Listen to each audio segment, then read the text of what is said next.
Welcome to News Talk with Simone Vani at the International News Channel.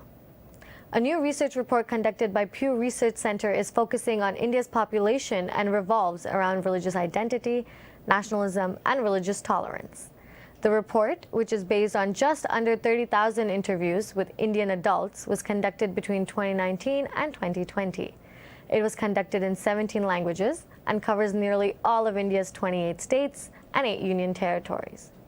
Some of the key findings for this report include that Indians value religious tolerance, although they prefer to live religiously segregated lives. 2/3 of Hindus believe that Hindu women or men shouldn't be marrying into other religious communities. For many Hindus, national identity, religion, and language are closely connected. 64% of Hindus believe that it is important to be Hindu in order to be truly Indian, while 80% also say it is very important to speak Hindi to be truly Indian. Amongst Hindus, views of national identity go hand in hand with politics.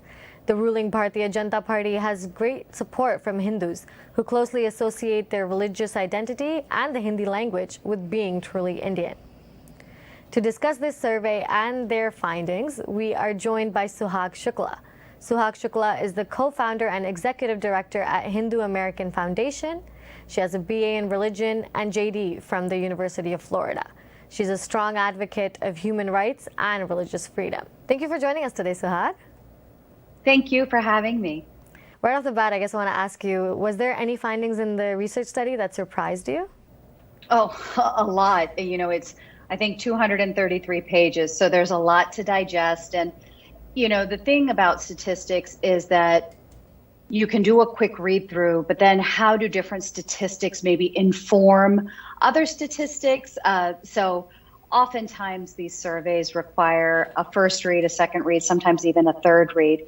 But I'd say overall, the story is largely one that reflects not the headlines of the New York Times, the Washington Post, NPR, or BBC when it comes to religion in India.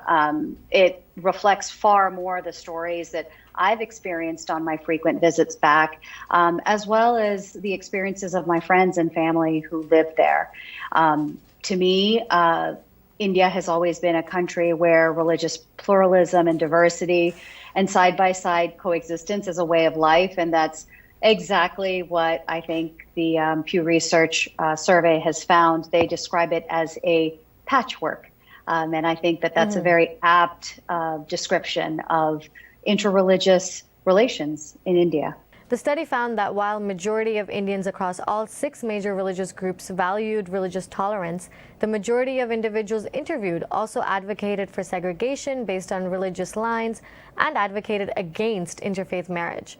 Why do you think that Indians prefer to live and marry amongst people of their own faith and segregated from others? Yeah, I think that I don't see those statistics or even that finding as any different from any other human society. We as humans are attracted to people who are like us, when it comes to marriage and things like that, are thinking, at least a lot of people are thinking about future generations, child rearing, wanting to have a marriage succeed, and many times having commonalities, having a shared culture, especially things like religion that might inform day-to-day interactions, are important. So, you know, to see that Indians as a whole prefer to marry within their own is probably not all that different from the rest of the world. I think maybe where things are a little bit different are the living situation. And, you know, I think that, you know, oftentimes for the United States, and I don't know how it is in Canada, but we're described as a melting pot. And, you know, even though the United States is oftentimes called a melting pot, I've always actually used the analogy of a salad. We have tomatoes, we have carrots, we have lettuce or spinach or whatever. And the thing that kind of brings it all together is a good dressing. And maybe you can look to like the American dream or, you know, shared American values in democracy, in secularism, and in, you know, equality and justice. Maybe those are all the things that kind of hold it all together.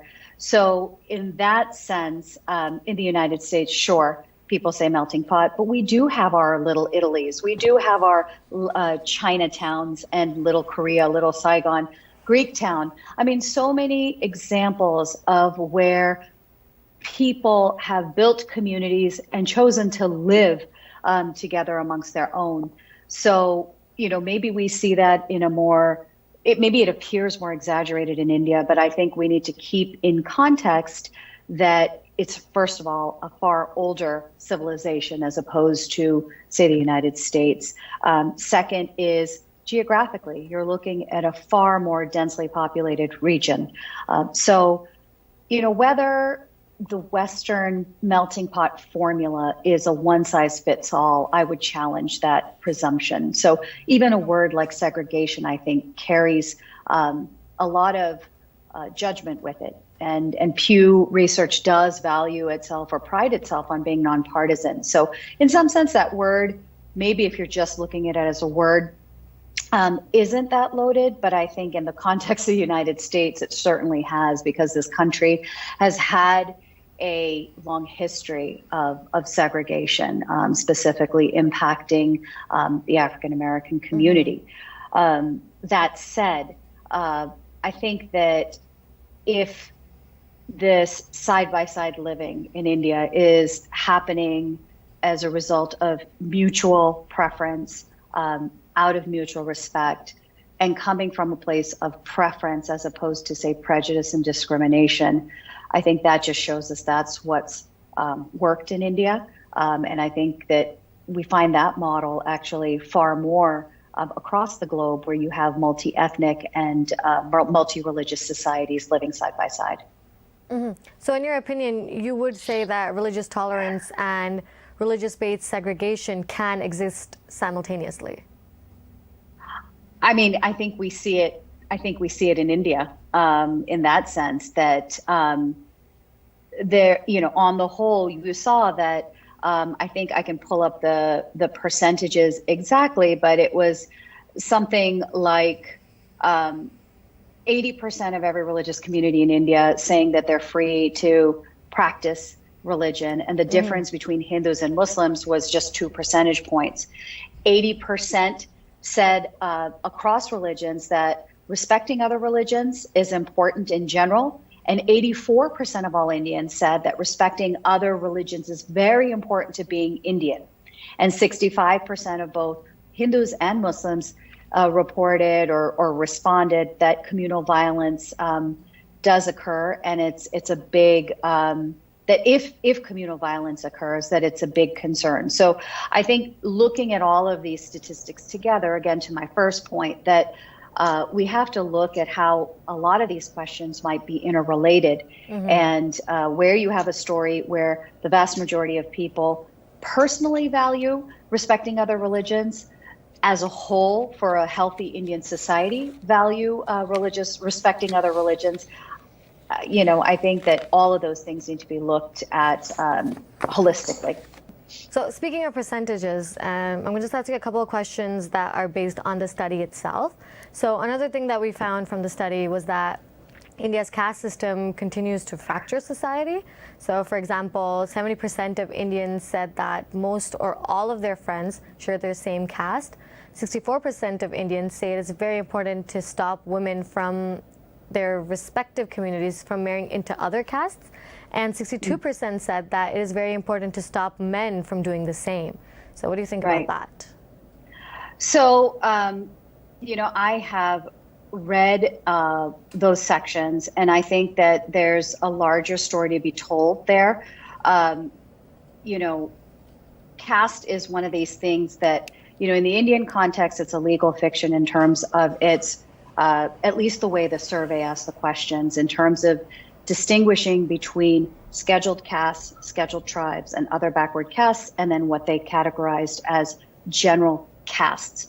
So what we find, I think, if I recall correctly, and I'm not an expert on the survey, I'm just a reader like, everyone else outside of the Pew Research team, but I think regardless of religion, most said that they had this preference. So whether it's religious preference or caste preference, I think that we saw that across the board.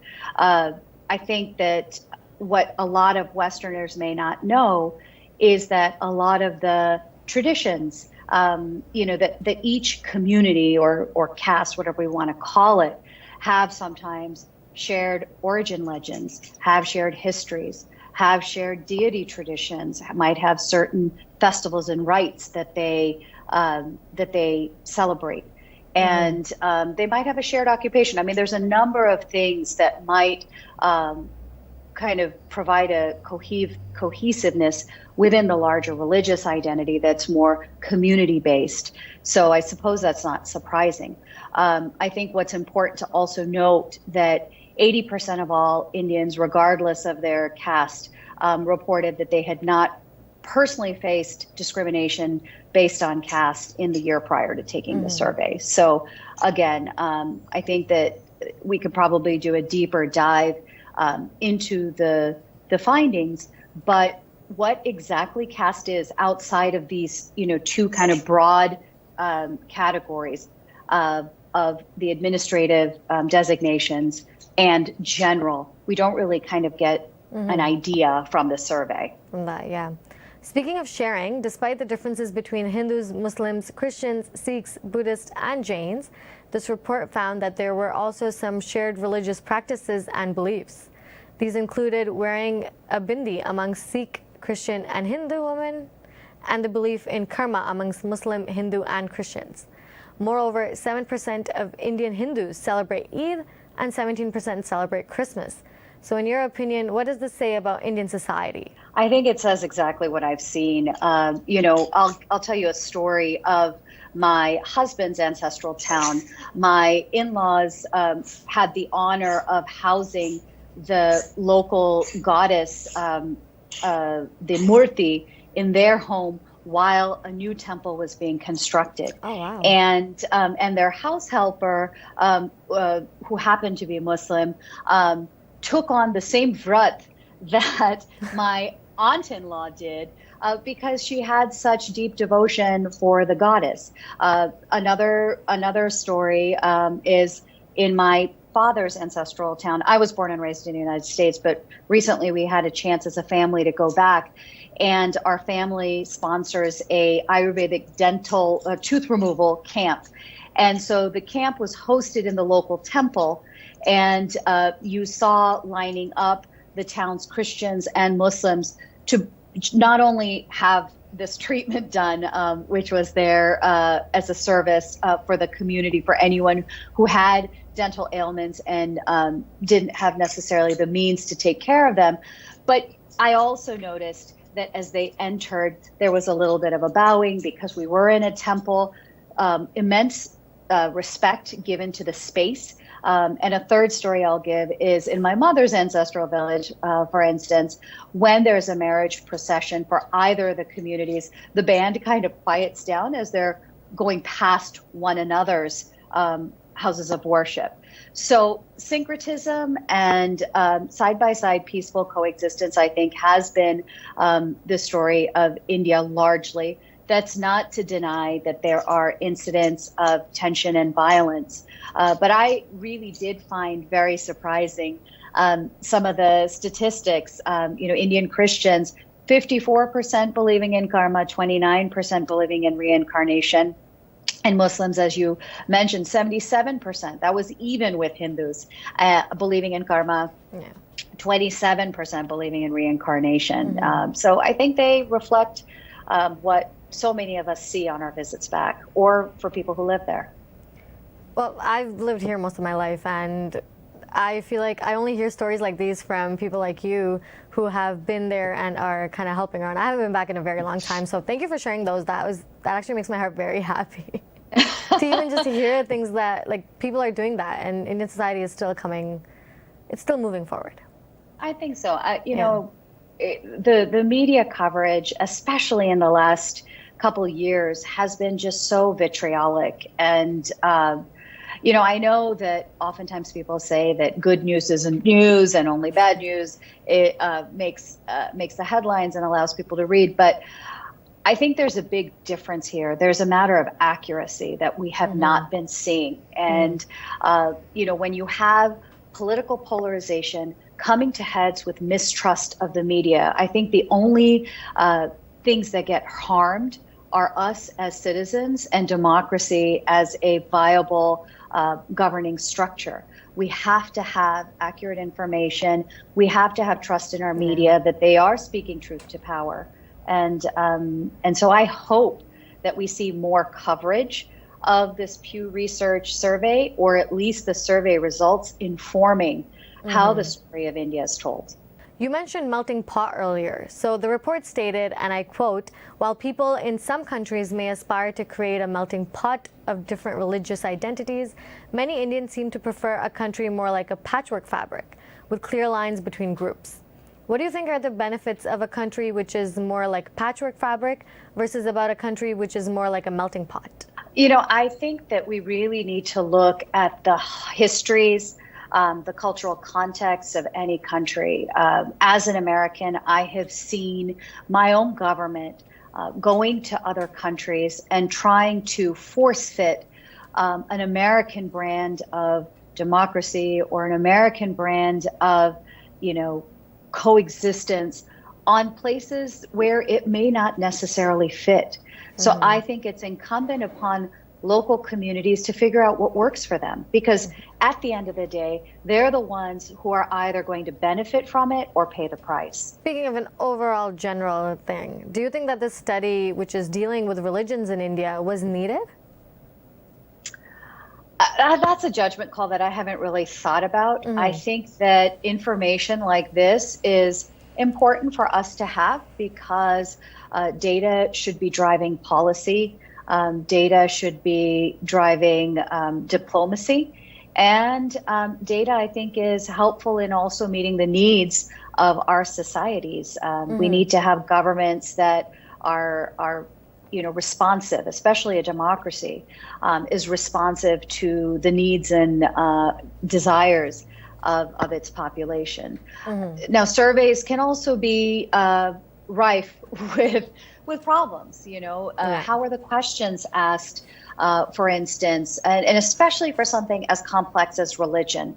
I think that no survey is going to be perfect in that end. And I'll give you one example.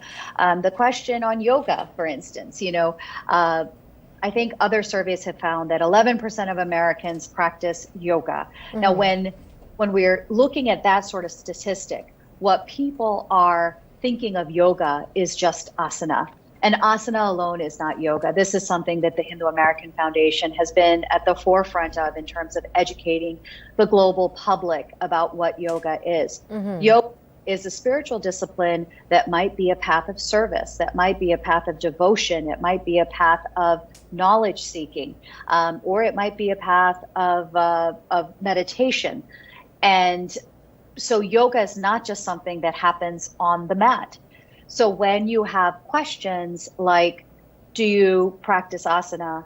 And you get, I think the response was 13%. I think that the conclusion from that is most Indians don't practice yoga, because there was another question about meditation, for instance, where I think half of adults reported, meditating. I don't know if it was on a weekly basis or daily basis, but all of these things, when you take a kind of myopic view, and maybe not myopic or even Abrahamic view towards religions, where things like church attendance are the defining factor, or the number of times you practice, or maybe not the defining factor, but part of the definition, or the number of times you pray a day.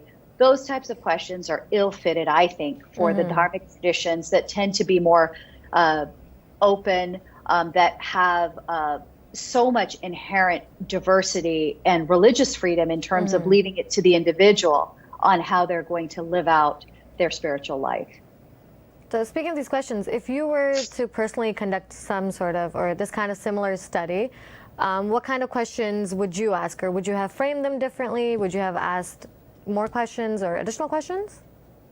I think that, I probably would have framed the words differently, or rather the questions differently, especially when it comes to yoga. Maybe getting into more like ethical values that are part of a tradition would be helpful. And open-ended questions are always good so that you can get to really drill down into what is meant. I have personal experience with they were conducting surveys, but they weren't a statistical survey. They were more qualitative as opposed to quantitative. My husband runs a surgical workshop in India, and we were trying to get to the psychological well-being of parents and children. And as I was going through these survey questions, even in translation, that's another area where, things can get a little bit difficult because each language is different. So when I was asking questions, for example, about extremely important, very important, important, not important at all, those types of scales are actually very difficult, I found at least, in translating them to the parents that I was talking to, because it's just different contexts and the way that different cultures use language to emphasize things that are important to them. So, I'm not a professional survey taker. I would have to think a little bit more about how I might ask the questions, but I think I would take definitely a more broad approach to questions about religion, and definitely an open approach. And so that's, I think, the best way to approach it. And also really pulling in experts from the tradition, whether it's scholarly or, I think, people who are in those communities, such as swamis or other acharyas and pandits, or temple presidents or whatever it might be, really getting to hear from the stakeholders of how religious life looks on the ground. And maybe that's something that Pew did, but I believe they did take some qualitative questions, but I don't know if those responses have been published. Yeah. Do you believe Pew missed anything in the study that you would have preferred or liked to see in it? I will reserve my judgment on that until I have maybe my third reading. It's always easy Fair when enough. You're doing something to look for the gaps. It's a whole different kind of read to look for look for errors or room for improvement. It's a bigger project, I think, to look for gaps. I feel like every time I read it, I was learning something new every single time I read it. So absolutely, it was, absolutely. It was a good study. In your opinion, what should people be taking away from this study? If there's one take home, is read the survey. Look for yourself. I mean, even if you're just looking at the high level findings, I think they're fascinating, and contrast them. Use those as a starting point or a foundation or a lens through which you continue to read the headlines on India. I think that it can really help individuals who are curious about India or are observers of India to have some, the closest to scientifically validated data that's out there, to be able to better understand the real story of India. What kind of implications, if any, does this study have on your organization? I think that, our work is to educate the media, educate policymakers, and educate the public at large about Hindus and Hinduism. So obviously the story of India plays a large part in that, both as kind of the sacred geography from which the Hindu tradition emerged, as well as the vast majority of Hindus being in India, and even in the diaspora, the vast majority of Hindus being of Indian origin. So having this sort of data, I think, is really important for our organization in order to educate people proactively, as well as dispel stereotypes and misinformation. Okay, that's absolutely fair enough. Thank you for joining me today, Suhag. It was great meeting with you. Likewise, thanks for having me. Thank you all for tuning in. You're watching the International News Channel. Don't forget to like, comment, and subscribe to keep up to date with our latest videos. Until next time, I am Simone Ivani.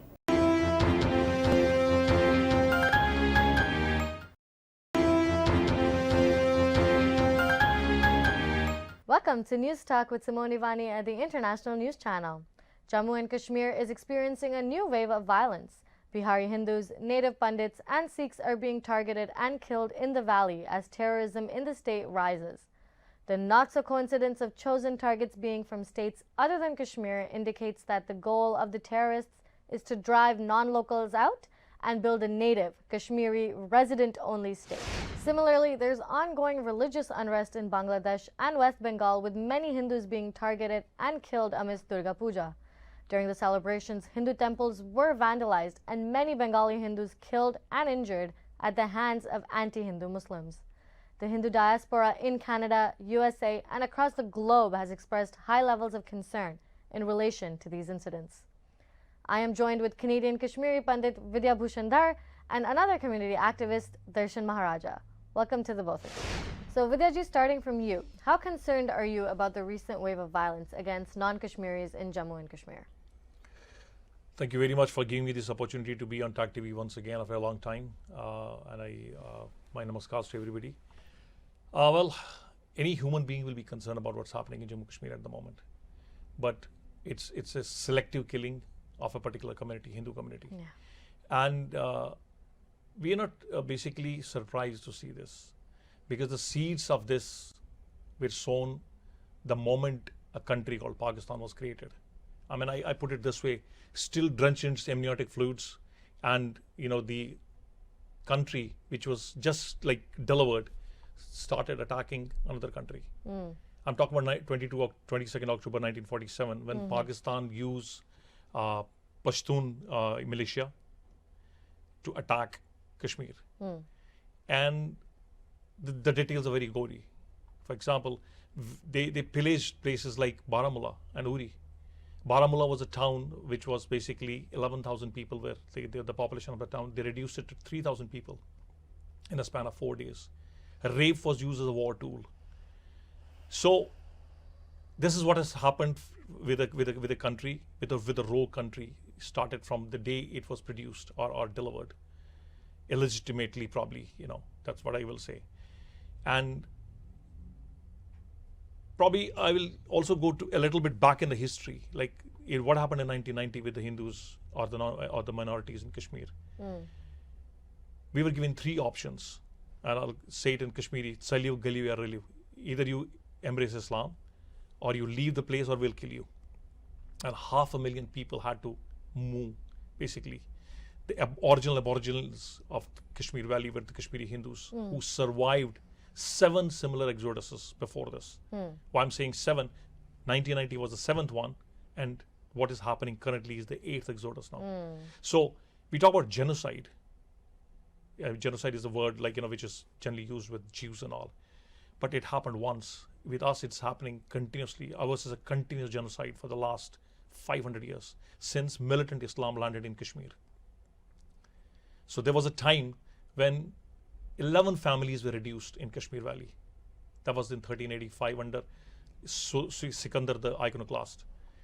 Temples were destroyed, and that's exactly what's happening. So it is the ideology. It is basically some kind of a split behind it. That's basically continuously happening. That ideology doesn't want anybody else to survive. And we have seen constantly these things happening in Bangladesh, in Pakistan, Afghanistan. We have seen now. Yeah. Afghanistan once had 30%, non-Muslim population. It's 0 today. Yeah. Pakistan has the same story. Bangladesh has 29 to 30% was the non-Muslim population in probably 1931. It is 7% now. So I'm really not surprised hearing about what's happening in Bangladesh or in Kashmir for back that matter. again. Yeah. That's my take. So Darshanji, were you surprised about the communal violence that is happening in Bangladesh? Sadly, I wasn't surprised. I was hoping that nothing like what I saw in 1990 and saw from a distance, not first hand like Vidyaji. Now, as a non-Kashmiri, I wasn't aware of the prior history of Kashmir and the trouble inside.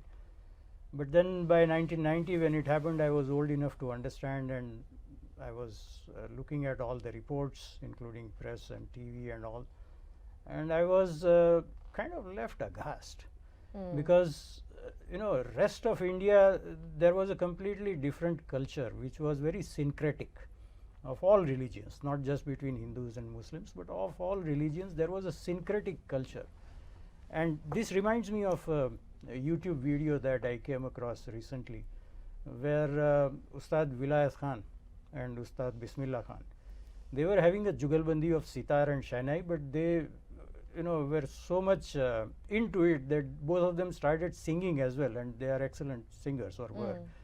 And the song they were playing was Mohe Panghat Pe Nandlal Ched Gaye Re, which is a stuti of Krishna. It is. And underneath in the comment section, one person had commented, going by the username a Muslim, saying this was real India and we lost it in the last one generation.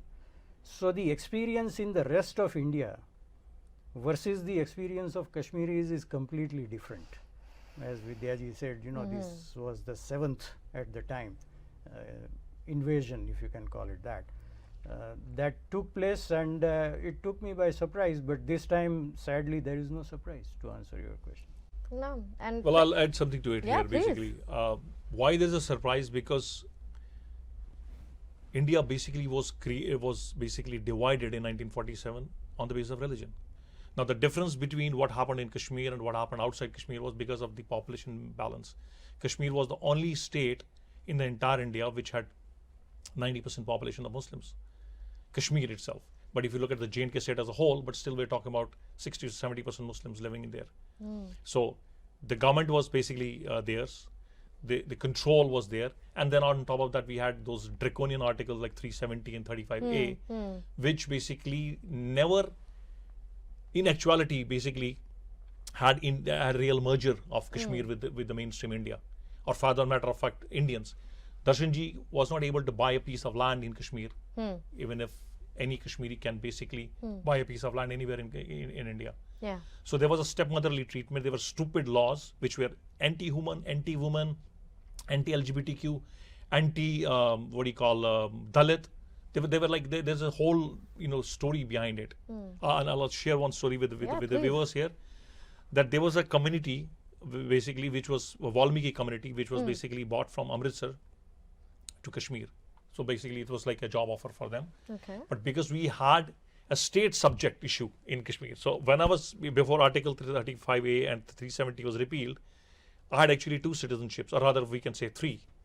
In a way, like, for example, I'm a Canadian, I'm a proud Canadian now. I was an Indian citizen before I became a Canadian citizen, I was an Indian citizen, and then I was a Kashmiri citizen also. Yes. I had 2 citizenships. So these people were promised that they will basically get all the rights, like they will basically be part of like any other Kashmiris. And these families, close to 50,000 in number at that time, were never given their rights. And how this thing got revealed to the entire world, when one of the community daughters from this Valmiki community, who was a gold medalist in microbiology from Mumbai University, she applied for a job of assistant lecturer. And horribly, she was told that the only position she can apply for is a sweeper's post, even if she's a PhD or she's a master's.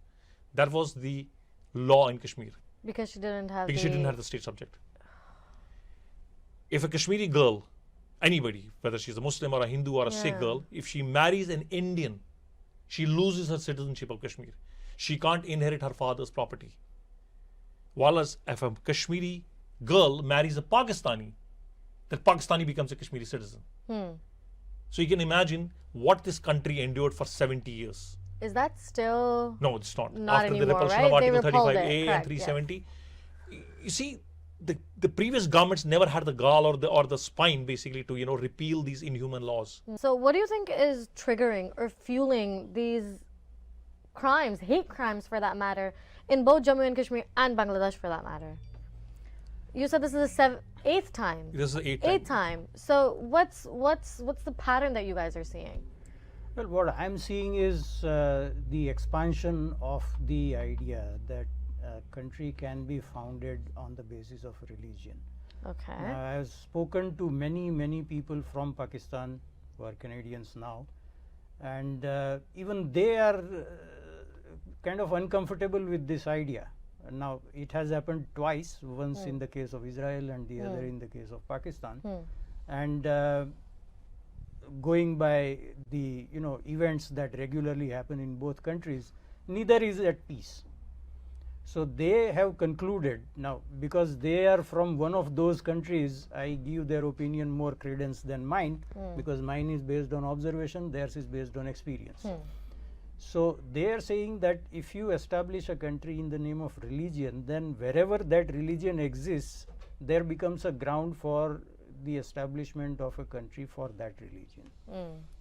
Because you have already established a precedent, there is now this justification for such a demand.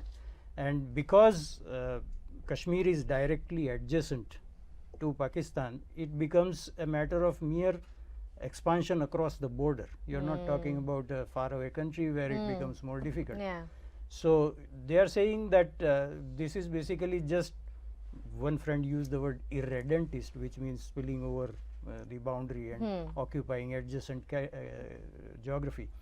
So that's basically what's happening in Kashmir. Bangladesh is relatively new, as I understand, because it used to be much better than what it is now.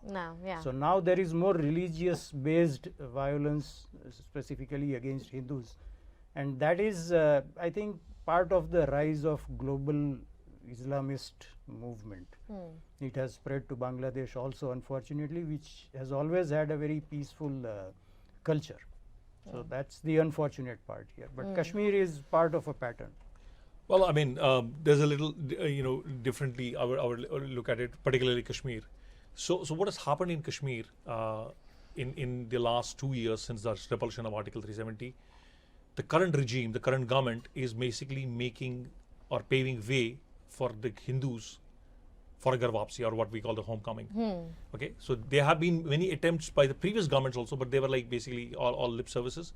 But Modi government has basically come on the ground on a real footage. They have basically started, paving the way for, the Hindus or the Sikhs or the Buddhists or the Jains who were ousted in 1990 to come back. And one of the laws which they basically, and that's the trigger point, which the mainstream Indians do not know about it. So what has happened, basically, they have come up with certain laws where the usurped lands of the Kashmiri Hindus who had basically to flee, or the properties which were basically, they were forced to sell those properties, like including my dad's property in Srinagar, we were forced to sell those properties. I mean, for 7-8 long years after the exodus, there was somebody living, like within a span of like 1 year, somebody occupied it forcefully. And then because to make it legal, they were asking us to sell it. And we were always refusing because we still always had the hope that we'll go back one day. And finally they came up that, if you do not sell it now, we'll set it on fire. We'll vandalize it, or we'll aag laga denge. Wow. So just for the sake of austerity, like, we wanted, like, that peace to be there, like, where I have spent my childhood. So we sold it at probably 1/10 of the market price. So these basically are basically given a status of what we call distress sale properties. So I can go back and claim my property. Okay. So this is basically one of the, what we call the nail in the coffin of those people who do not want the Hindus to come back to Kashmir. And since this has happened, a couple of 100 families have already been able to get back their usurped properties. And there have been constructions on that. They have to demolish those constructions. So if you look at the core of it, it's probably not the religion only, it's the power behind it. It's basically the wealth behind it, which is basically happening in Kashmir. So the vested forces in Kashmir and their masters across the border do not want this thing to happen. So they are creating the same atmosphere of terror. Over and over. So there were quite a few Hindus who had gone back. There were quite a few migrant laborers, like we saw, a few of them getting killed mercilessly. Yes. Like, the small time khomchawalas and the rediwalas who are basically making a living. I mean, they getting killed. Yeah. So because the only reason for them getting killed is because they are Hindus. The Hindus. So that's the reason in Kashmir. Now going back to Bangladesh, and we should not forget that Bangladesh also is going in the same pattern as Pakistan, maybe not that vehemently. It's probably the Bengali culture versus the Punjabi culture in Pakistan. That, it's like one can't basically compare the two, but at the end of the day, the ideology is the same. So it's a mild ideology versus a vehement ideology. So we have seen systematic, attacks on Hindus going on for the last 70 years, since or rather we can say 25 since 1972 when the Bangladesh was formed, right? We have seen it. We have seen exoduses happening on a regular basis. The population dwindling to like 7% now. And the biggest example is Taslima Nasreen's writings. Taslima Nasreen wrote a book called Lajja, or Shame, translated in many languages. And I'll give you an example, a gory example with due discretion, and I apologize to the viewers, that in one of the chapters, a Hindu girl is being gang raped in front of her mother. And the mother is pleading them, okay, you want to rape her, but at least go one by one, otherwise she'll die. That's the kind of, atrocities that are happening on the Hindus in Bangladesh. And it's continuing. There's no difference. Now you can imagine the person who was recently killed in the ISKCON temple in Bangladesh. Last year, the same ISKCON temple had, organized an iftar party, feeding them in the temple itself, those people. And the same Mahant has been killed. So you can imagine what kind of ideology we're looking at. Afghanistan or Bangladesh or Pakistan or in Kashmir, for example. You are basically racially profiling people. You are going into a school, a temple of learning, and dragging out the teachers. One is a Sikh, one is a Hindu, and you're killing them just because of their faith. Changing gears a bit, that got a bit heavy. I was wondering if you both could talk to me and tell our viewers a bit about India's current government CAA bill that could facilitate persecuted Hindus, Sikhs, Buddhists, Parsis, and Christians to settle in India. I think the whole debate has centered around the exclusion of Muslims. Now, really speaking, Hindus, Parsis, etc. have nowhere else to go. Not so for Christians. They have other countries where they can seek asylum. But being the place of origin of Hinduism, India has an obligation to the Hindus where they do not have the same standing, maybe a wrong word here, but the same facility to migrate to other countries to escape persecution. Whereas, objectively speaking, there are something like 57 Islamic countries. Yes, 54. 54 Islamic countries, and they have the options. Whereas for Hindus, there is no other option. Same with Sikhism. Parsis came to India as refugees. So if they are persecuted anywhere, they treat India and in fact the state of Gujarat as their motherland. So they would definitely have an expectation that if we are persecuted in any part of the world, we should safely be able to take refuge in India. Whereas the exclusion of Muslims on this argument doesn't seem to be discriminatory to me, at least. Okay. Well, I will give an extension to that. Basically, CAA is exclusively for those minorities who are subjugated to torture and all kind of forced conversions, and even in murders or even deaths, arsons, looting, every kind of war tool basically inflicted on them. But it doesn't stop Muslims to seek asylum. There's a separate provision for that. And we have seen, for example, Adnan Sami got an Indian citizenship. There's a separate procedure. We're not completely shutting the door. If you look at it, basically the refugees, the oldest treatise on refugee was basically in one of the Purans called Nilmat Puran. So, the people who are basically asking refuge, the only thing they need to basically be show their allegiance towards the country, giving them the refuge.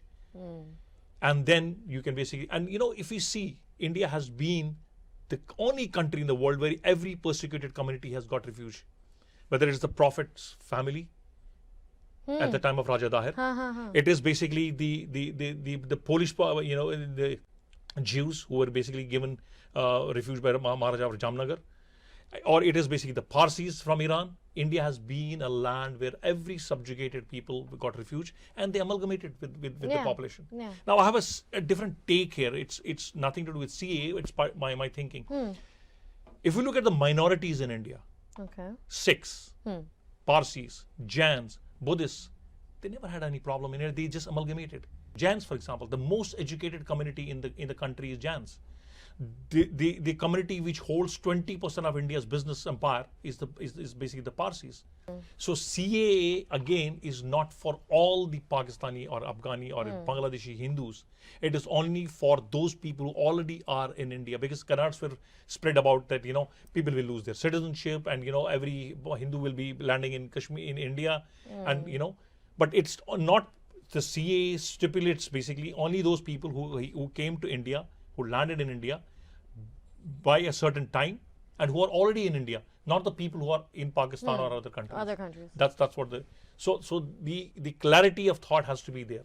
But the vested forces will spread all kind of narrative, the false narrative, creating chaos in the society. So Vidyaji, back to you then. Violent extremists in Jammu and Kashmir are arguing to not let migrants settle in Kashmir. Why are they so against immigrants? You have to be very specific here. Okay. Immigrants. There have been Rohingyas in Kashmir. Have you heard about any of these parties telling Rohingyas to go out of Kashmir? No. No. Because Rohingyas are Muslims. So it is not a matter of immigrants in Jammu Kashmir. It is the matter of Hindus, or for example, for the matter of fact, any other community. There have been 30,000 Rohingyas who were settled and given, every kind of, legal documents basically to settle down in Jammu Kashmir by the last Mufti government. But it is not immigrants just. It is the Hindus. So if you see the last 11 deaths, they are all Hindus or Sikhs. So it's basically any Sanatan Dharma follower are basically facing the death. Yeah. So because the concept is the same, Kashmir mein rehna hoga to Allah Akbar कहना होगा. If I go to Kashmir, they will probably ask me to say Allah Akbar, which I will not.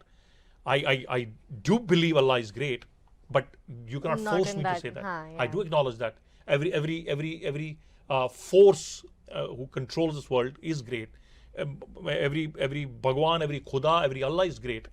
But I will basically follow my faith and spirit. And I should not be forced. I should be living, and there should be a mutual respect for every religion. That's my take. So it is not just that certain immigrants; it's the Hindus.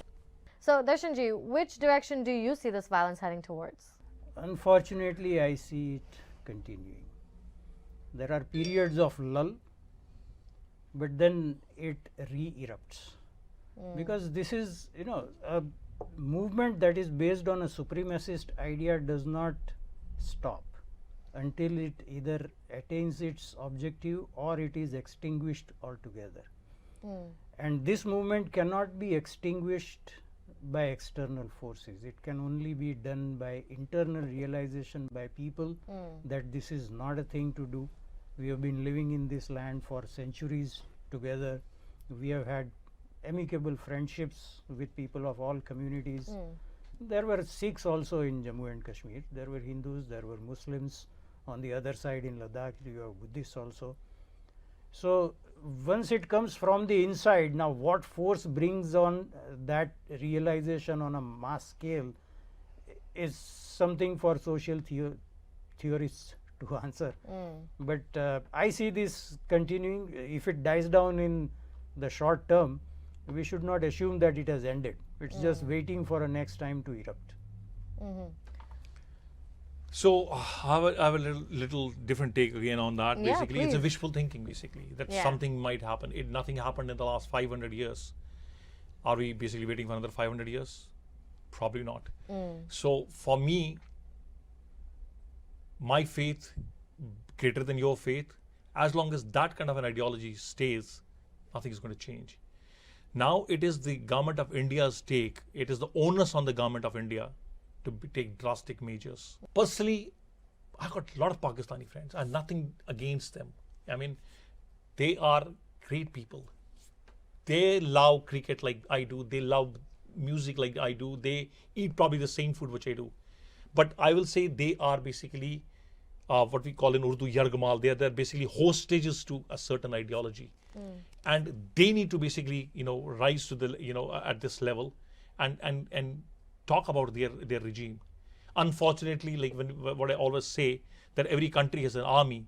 Pakistan is the only army with a country. So, I mean, if you talk about talking to them, talk to whom? Talk to the puppet government or a selected government or talk to the army? There are so many questions on this. So all I say is that the onus is on government of India. The onus is on the world, the so-called the civil society of the world, the leaders of the world, to take cognizance of what's happening in Kashmir, what's happening in Bangladesh, what's happening in Pakistan, what's happening in Afghanistan. Minorities need your attention. Minorities are being butchered every day. Minority girls are being raped every day. Minority girls are being forcibly married to older people every day. Where is humanity? That's all I have to say. Yeah. So you don't think there's going to be an end to this anytime soon? How about you, Darshanji? Do you think that at some point we can see an end to this? This has been going on for a while. It's going to be a miracle. A wishful thinking. Yeah, this has been going on for a while, at least since 1947, and going by Kashmir's history, as Vidyaji told us, 500 years.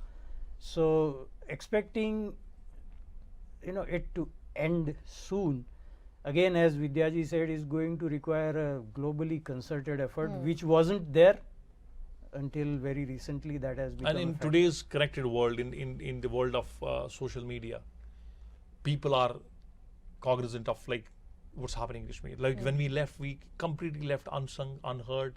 Nobody, even in mainstream India, knew what happened to us. Nothing. Like, and the government of India at that time told us we were migrants. That was basically a slap on our face. That was rubbing salt on our wounds. We were not migrants. The definition of migrant is basically when somebody leaves of his own will for the betterment. We didn't leave of our own will, and we didn't basically, leave for betterment. We were forced. We should have been given an internally displaced person's, status, IDPs. Or, unfortunately, we were not even refugees, because for being a refugee, you need to cross an international border. So we were basically like a person non grata kind of a thing. Nobody cared about us. No government, wiped our tears, and still 150,000 people are living in those ramshackle tents and those ramshackle buildings in Jammu for the last 30 years. These are those people who owned a lot of land, orchards. They were rich people having like palatial houses. They are living in one-bedroom tenements now these days, and it's a slap not only on the ethos of Indian governments and on the ethos of Indians, but it's a slap on the entire humanity. What kind of change would you like to see then? From Indian government or from world leaders anywhere? I mean, as a solution, basically, Pakistan should stop basically the cross-border terrorism. Pakistan should basically stop funding these terror organizations, and we need to put a rein on these terror organizations. We're talking about what, 400-500 people? That's all what we are talking about. But like when we look at basically countries like China, they veto it. So everybody has their own vested interest. The world has to take a cognizance, not only on commercial basis. Not only look at their business interests. They should look at human interests. They should rise above these mundane things, and they should look at how we can basically help people. And in Pakistan, for example, what's happening in Afghanistan? Muslims are killing Muslims. There are no non-Muslims left there. I mean, at the end of the day, when we see Holy Quran, what it says, when one person is killed, the entire humanity is killed. Why can't people take cognizance of that? That's what I have to say. Yeah. I'm not sure. Something that I've heard a lot is that the mainstream media is not covering what is happening in Jammu and Kashmir and Bangladesh right now. Why do you think that is? It's basically like, if you look at like most of the Indian newspapers are controlled by basically business houses, from Times of India to Hindu to all those. So you basically it's a battle of narratives. That's what's basically, and there are hundreds of stories. Like probably it's not the platform to basically share that. Like as I said, like for example, for the mainstream India, Kashmir or Kashmiri is only Muslims. Like Anupam Kher is a Kashmiri, Suresh Raina is a Kashmiri. There was a news in Kashmir, like one of the cricketers from Kashmir, he got like the cap, I think a one-day cap or a T20 cap in India. So the front lines were the first Kashmiri to be capped. So they say that Suresh Raina was not a Kashmiri before, or Vivek, I think what was his name, Sunil Mushran or somebody. There was another cricketer, or even for that matter of fact, there is another a player who's playing for IPL these days. They are not Kashmiris for them. So it's a narrative. these media houses are basically controlled by certain business houses, so they don't basically tell you the real truth. And generally speaking, like they hide, and there is always a selective outrage. You saw what happened in Lakhimpur Kheri, and on the same night or same day, things happened in Kashmir. It's not just the media houses; it's the opposition parties. They all went to Lakhimpur Kheri to basically, cash on the situation. None of them went to Kashmir. When the 1990 happened, nobody came to wipe our tears. Not a single government. It was VP Singh's government followed by Rajiv Gandhi's government. Nobody cared for us. I mean, it's all lip service. But yes, I will say with all confidence, people may call it whatever the conclusion they may say, but the current government has done a lot of things, not only when they are in a majority. BJP as such, from the time they were like 2 seats in 1990s, or probably they were not even on national scene that time, from the time they have basically supported, helped us. Whether they were like in certain states where they basically put some reservations for us in professional colleges, for certain jobs, or like getting some benefits for us. But if you look at Congress government as such, they only do basically appeasement of their vote bank. We were not the vote bank.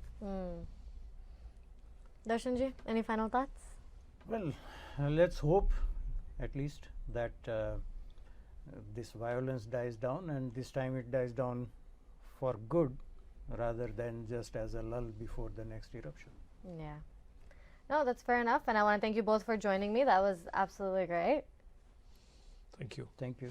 And thank you to the viewers at home for tuning in. This is Simone Ivani, and you're watching the International News Channel. Don't forget to like, comment, and subscribe to keep up to date on all the latest content.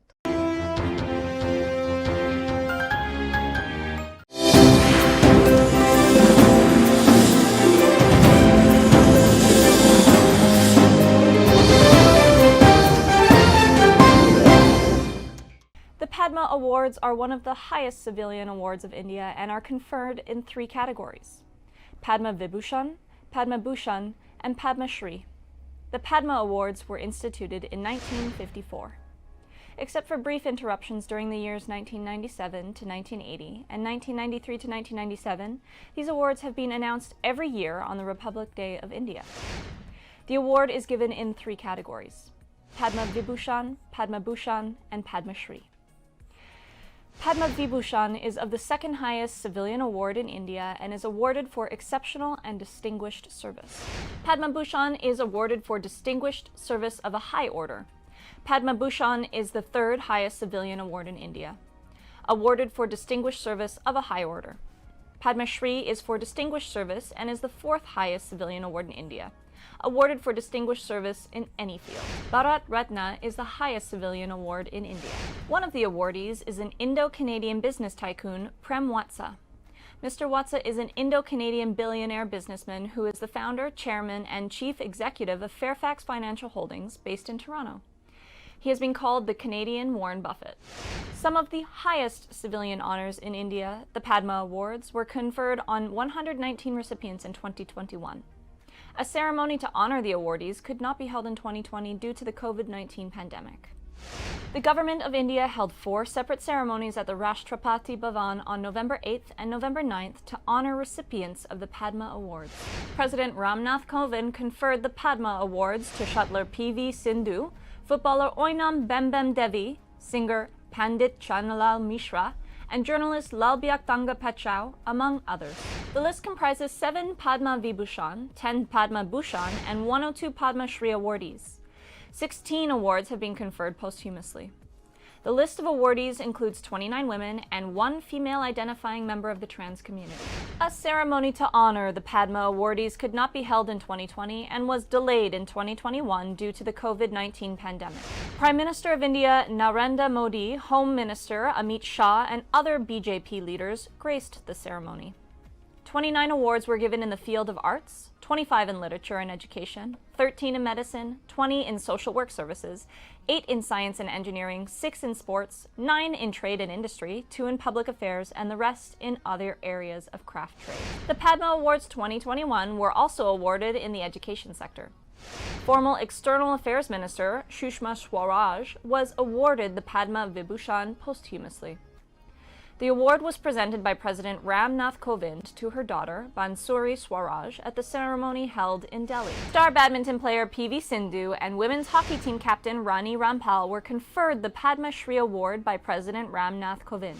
The president also gave awards to renowned Hindustani classical singer Pandit Mishra, singer Adnan Sami, and Bollywood actress Kangana Ranaut. Former head scientist at ICMR Dr. Raman, and India's first woman air marshal Dr. Padma Bandyopadhyay. President Ram Nath Kovind presented Padma Shri to many sports stars such as Bem Devi. She is the former captain of the Indian women's football team and is also known as Durga of Indian football. Filmmakers Karan Johar and Ekta Kapoor received their Padma Shri awards in a ceremony held in New Delhi on Monday evening. President Ram Nath Kovind presented the Padma Awards for 2020 at the Rashtrapati Bhavan with Prime Minister Narendra Modi in attendance. The awards were given out in 4 batches. Actor Kangana Ranaut and singer Adnan Sami received their Padma Shri Awards in the first ceremony on Monday morning. The honors list for the film industry includes singer S.P. Bala Subramaniam, who will receive the Padma Vibhushan posthumously. The Padma Awards for 2020 have been somewhat controversial, largely because of Adnan Sami, who is of Pakistani origin and has become an Indian citizen in 2016. His Padma Shri was widely criticized when the honors list was announced in January 2021, with the National Congress Party calling it an insult to 130 crore Indians. Adnan Sami responded, "The people who are criticizing are some minor politicians. They are doing it because of some political agenda that they have, and it has nothing to do with me. I am not a politician. I am a musician." Kangana Ranaut and Karan Johar, once very public enemies, receiving Padma Shri honors the same year, has also not escaped comment on the internet. That's all for today. Thanks for tuning in to the International News Channel. I'm your host, Ava Blackwell. Remember to subscribe, like, and turn on the bell notifications so that you don't miss out on any of our latest content.